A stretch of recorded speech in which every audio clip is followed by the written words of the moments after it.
धर्मनिरपेक्ष हा जो शब्द आहे त्याच्यामध्ये मी धर्म तसाच ठेवलाय आणि निरपेक्ष म्हणजे देशात काही एकच धर्म राहते का? न्याय टांगणीवरती आहे. आता मागे झालेलं सोमनाथचं पण आहे, नितीन आगेचं आहे. एकात्मता दिसत नाही, कारण का मला हिंदुत्व सिद्ध करायचं. तू कुरतडायचा प्रयत्न कर, पण तुला वाचवायचं काम मी करतो. आणि त्याच्यामध्ये दाखवलंय. आणि ही लोकशाही आहे ती जी लंगडी झाली, जी दिसायला काय चाललंय देशात, पण काय बोलायला तयार नाही. जी असं म्हणले होते, माझा देश म्हणजे एक शेणाचा पौटा आहे आणि मी त्या शेणाच्या पौटावर ना संविधान नावाचं एक मोठं राजमहल उभं करायला म्हणते. राजमहल उभं करायला मला माहिती नाही त्याच्यावर ते राजमहल टिकेल काय. नमस्कार पब्लिक, तुम्ही बघू शकतात मी आलो युनिव्हर्सिटी गेटला. आणि युनिव्हर्सिटीचे जे तुम्ही नाव बघताय, भारतरत्न डॉक्टर बाबासाहेब आंबेडकर मराठवाडा विद्यापीठ, हे डॉक्टर बाबासाहेब आंबेडकर मराठवाडा विद्यापीठ हे नाव द्यायला तब्बल 17 वर्ष लढा द्यावा लागला. आणि 17 वर्षाच्या नंतर हे कुठंतरी आज जे नाव दिसतंय ते शोभून दिसतंय युनिव्हर्सिटीला. आता काही नामांकित व्यक्ती बोलले होते जे की घरात नाही पीठ कशाला हवं विद्यापीठ. आज आमच्या घरात मुबलक पीठ पण आहे आणि विद्यापीठ पण आहे. सो हे बघू शकता तुम्ही, सगळे इथं पब्लिक जमलेली आहे सिटी. सो तुम्ही बघू शकता आता ही सगळी पब्लिक आहे आणि खूप म्हणजे खूप गर्दी. सो बघत राहा संघर्ष ब्लॉग यूट्यूब चॅनल. आणि आपल्या चॅनल जर नवीन असाल तर चॅनलला सबस्क्राईब करून घ्या. पब्लिक मी संघर्ष आणि तुम्ही बघताय संघर्ष ब्लॉग यूट्यूब चॅनल. मी आता युनिव्हर्सिटीमध्ये, तुम्ही बघू शकता युनिव्हर्सिटीचे कामाने गेट आणि हे आपले भाऊने ते हे बनवलेलं आहे सगळं. आपलं संविधानाची प्रतिकृती इथं ठेवलेली आहे. बघू आपण त्यांना विचारू ते त्यांचं काय मत आहे, त्यांनी काय केलं म्हणून नेमके. ठीक आहे सर, सर्वप्रथम जय भीम भाऊ. जय भीम. आता तुम्ही हे सेटअप उभं केलं आहे त्याच्याबद्दल तुम्ही काय सांगाल?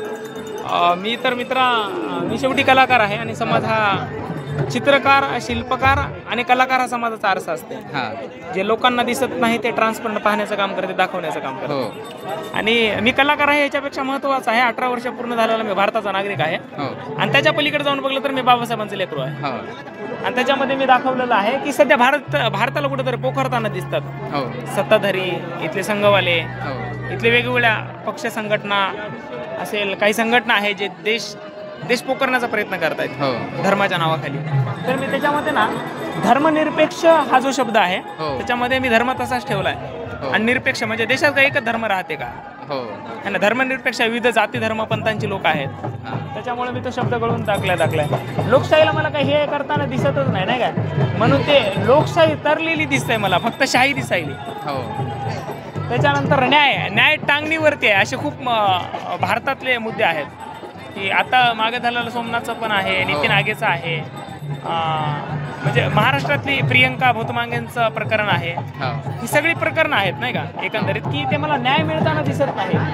दर्जाची आणि संधीची समानता, मला समानता दिसत नाही का, नाही का, ते विस्कुटलेली दिसते. आणि एकात्मता दिसत नाही, कारण का मला हिंदुत्व सिद्ध करायचं. आणि त्याच्यामध्ये मी काय केलंय की उंदर आहेत, जे उंदर भारताचं संविधान पोखरायलेत, ते धार्मिक उंदर आहेत, राजकीय उंदर आहेत.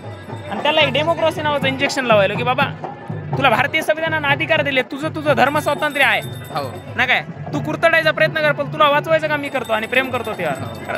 भारत सगळ्याला जगवते संविधान भारतात. आणि त्याच्यामध्ये दाखवलंय. आणि ही लोकशाही आहे ती जी लंगडी झाली, जी दिसायला काय चाललंय देशात, पण काय बोलायला तयार नाही, जी काय करू शकणार चालली, त्यांना परेशान केलं जाते त्याच्यामुळं.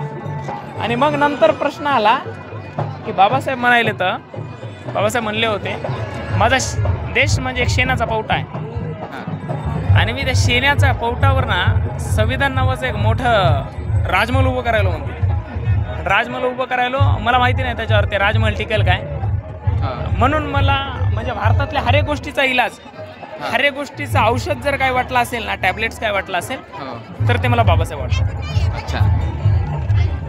सो पब्लिक तुम्ही बघू शकतात बाबासाहेबांची फ्रेम आहे, सगळे आपलं मेडिसिनच्या गोळ्यांनी त्यांनी फ्रेम बनवलेली आहे. सो असं हे सगळं स्ट्रक्चर आहे.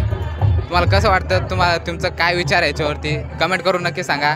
आणि बघत राहा आपले संघर्ष ब्लॉग यूट्यूब चॅनल. सो धन्यवाद.